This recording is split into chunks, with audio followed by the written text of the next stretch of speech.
샬롬 반갑습니다. 오늘 아침도 주님의 말씀으로 함께 동행하는 모든 성도님들 위해 우리 주 하나님 아버지의 은혜와 평강이 충만하기를 소망합니다.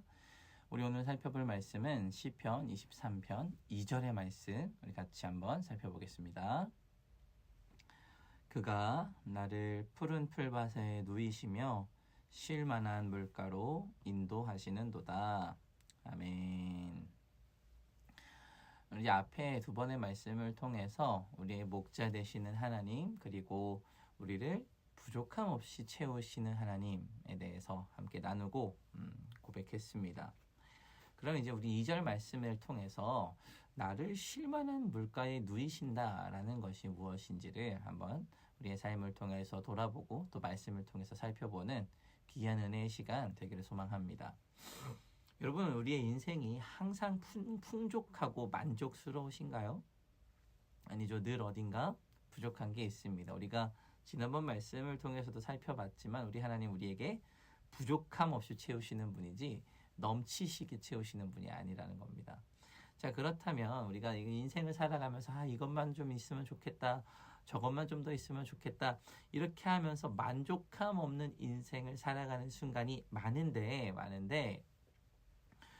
오늘 시편 말씀을 살펴보니까 그가 나를 푸른 풀밭에 누이신다라는 표현이 등장을 한다는 겁니다.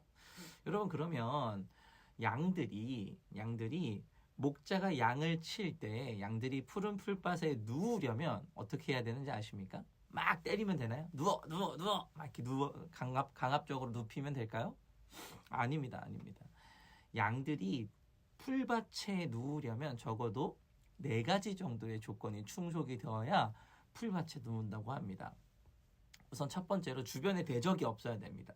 그러니까 늑대나 이리떼처럼 자신의 생명에 위협이 되는 존재들이 없어야 된다는 겁니다. 그래야 이제 첫 번째 조건이 충족이 되는 거예요. 아무도 없어야 돼요, 주변에. 자신을 위협할 만한 것들이. 두 번째는 뭐냐면 양떼들끼리, 그러니까 자기들끼리도 다투면 안 돼요. 먹이 먹다가 다투든 뭐가 됐든 길을 걷다 다투든 어쨌든 양떼들끼리도 평안함이 있어야 돼요. 그러니까 외부의 침입으로부터 평안해야겠지만 내부에도 평안함이 있어야 누울 수 있다는 거. 이게 두 번째 조건이랍니다. 세 번째는 뭐냐면 파리나 기생충 혹은 모기 같은 이런 귀찮은 불편함들, 이런 것들이 사라져야 된다고 합니다. 네 번째는 뭐냐면 아주 배부르게 풀을 뜯어 먹어야 합니다. 이렇게 4가지 조건이 만족이 되어야 양들이 풀에 눕는다는 겁니다. 근데 우리가 이미 앞에 두 번의 말씀을 통해서 살펴봤지만 가나안 땅은 목초지가 많은 땅입니까? 그렇지 않죠. 그래서 사실은 이 양떼를 치는 게 목자에게도 굉장히 어려운 일이지만 양떼를 배부르게 먹이라는 것, 이것도 참 어려운 일입니다. 그런데 오늘 말씀, 이 양떼들이 누울 수 있는 4가지 조건을 살펴보니까 이 양떼들 안에 이런 평강이나 만족이 없으면 외부로부터의 평강, 내부로부터의 평안, 그리고 기생충 같은 것들이 없어져야 되고, 그리고 배불러야 하고, 이런 것들이 갖춰져야 푸른 풀밭에 양떼들이 눕는다는 겁니다. 목자가 아무리 쉬게 하고 싶어도 자신 안에 평강과 만족이 없으면 절대로 눕지 않는답니다. 이 양들의 모습을 보면 누구의 모습을 보는 것 같으세요? 마치 우리의 모습을 보는 것 같습니다. 하나님은 계속 우리더러 쉬라고 하시죠. 우리 안에 평강이 있고 평안하라고 이야기하십니다. 그런데 정작 우리 안에는 만족함과 평안함이 없습니다.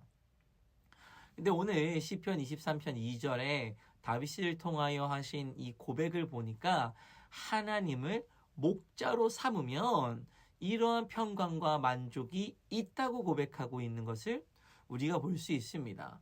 이런 완전한 평강과 완전한 만족을 하나님을 목자로 삼을 때 우리가 얻을 수 있다고 다윗을 통해서 우리 하나님 고백하고 계시다는 겁니다. 자, 그러면 말씀을 한 번 더 살펴보면 우리를 눕게 하시는 분이 누굴까요? 나를 쉴 만한 물가, 푸른 풀밭과 쉴 만한 물가로 인도하시고 거기서 눕게 하시는 분 누굴까요? 그냥 푸른 풀밭이 있고 쉴 만한 물가가 있으니까 풍족하니까 눕는 걸까요? 아니죠. 우리를 눕게 하시는 분, 그분이 누구십니까? 여호와입니다. 여호와가 나의 목자가 되시니 그가 나를 푸른 풀밭에 누이시고 쉴만한 물가로 인도하시고, 그러니까 우리 안에 평안함과 평강이 만족된다라고 이야기하는 겁니다.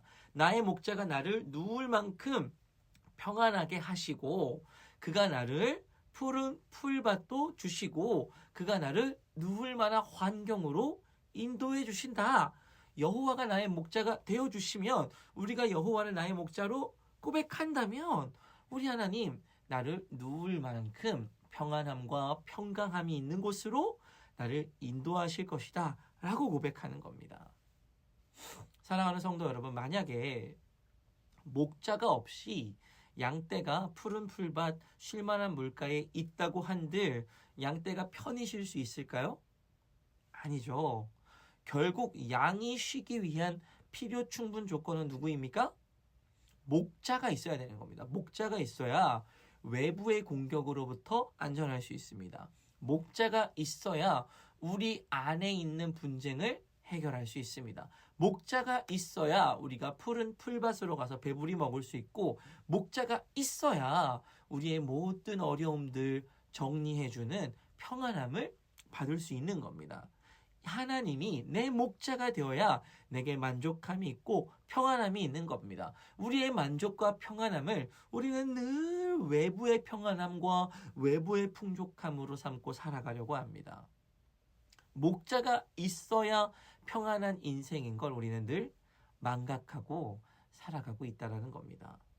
그래서 목자 없는 인생으로 살아가는 분들이 많을 뿐만 아니라 이미 목자가 그 인생을 통치하고 지도하고 인도하고 있음에도 불구하고 목자가 있는 그 무리를 벗어나서 자신이 평안하다고 생각하는 길을 따라 떠나가는 분들이 많다라는 겁니다. 그리고 그 길이 마치 내게 평안함을 주는 길인 것 같고, 그 길이 마치 내게 만족함을 주는 길인 것 같다고 착각하는 사람들이 많다라는 겁니다. 비단 이런 모습은 교회 밖에서만 보여지는 게 아닙니다. 교회 안에서도 목자 없이 평안하려고 하시는 분들이 있습니다. 사랑하는 성도 여러분, 목자가 있어야 우리의 인생이 평안할 수 있습니다. 목자가 있어야 우리가 쉴 만한 물가로 인도받을 수 있습니다. 그리고 목자가 있어야 우리가 있는 곳이 쉴 만한 물가가 되는 줄로 믿습니다. 오늘 아침에 예수를 우리의 목자로 모시고 그분으로 인하여 만족하고 풍족할 수 있는 인생이 되시기를 주님의 이름으로 축복합니다. 예수님으로 인하여, 하나님으로 인하여 그것만으로 우리 안에 풍요로움과 만족함이 풍성해지는 아침이 되시기를 우리 주님의 이름으로 축복합니다. 우리 함께 기도하겠습니다. 사랑의 하나님, 감사합니다. 하나님, 우리는 주님께서 인도하시는 길을 따라 걸어가면 주님께서 우리를 쉴 만한 물과 푸른 초장으로 인도하실 텐데, 그리고 거기서 우리를 쉬게 하실 텐데, 거기서 우리를 눕게 하실 텐데, 하나님, 우리는 여전히 연약하여서 우리의 만족과 평안을 주님이 아닌 다른 곳에서 찾으려고 하는 때가 있습니다. 하나님, 우리가 주님이 아닌 다른 곳에서 우리의 만족함을 찾는 것이 아니라 주님만으로 만족하고 풍요로울 수 있는 그러한 인생을 오늘도 우리가 살아갈 수 있는 믿음을 우리 가운데 허락하여 주시옵소서. 하나님으로 만족하고 예수님으로 풍요로운 우리 한 사람 한 사람 인생이 되기를 소망합니다. 그렇게 우리 교회가 예수로 사는 아름다운 공동체에 바로 설 수 있도록 주님께서 오늘 아침에도 우리와 함께하여 주시옵소서. 감사합니다. 예수님의 이름으로 기도합니다. 아멘. 우리 오늘 함께 기도할 도구기도 제목은 나눔과 섬김의 마음을 갖는 성도가 되기 위해서 같이 기도하겠습니다. 성도 각자가 섬김의 사명을 잘 감당하기 위해서 우리 모든 성도들이 주님을 대하듯 가장 작은 자, 특별히 우리 불신자를 따뜻한 마음으로 섬기고 복음을 전하는데 귀한 도구로 사용될 수 있도록 그리고 기도해 주시고, 그리고 삶 속에서 도움이 필요한 고통받는 지체들에게 내가 받았던 은혜를 베풀고 나눌 수 있는 아름다운 성도들이 되고, 섬김의 사명을 감당함이 감사의 기쁨의 조건이 되도록 위에서 같이 기도하길 소망합니다.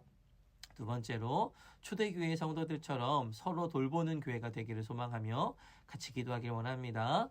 초대교회의 성도들이 서로를 향하여 보였던 사랑과 섬김이 우리 교회에도 나타나길 소망하고, 어려움에 신음하는 지체들을 함께 돕고 위로하며 돌아보며 아끼고 사랑할 수 있는 공동체가 될 수 있도록, 그리고 고통과 시련으로 상처받고 지쳐있는 성도들이 주님의 은혜와 성령의 위로로 잘 이겨내어 더욱 서로를 사랑하며 아끼는 아름다운 선한 이웃 우리 교회 공동체로 세워져 가도록 우리가 같이 기도하기를 소망합니다.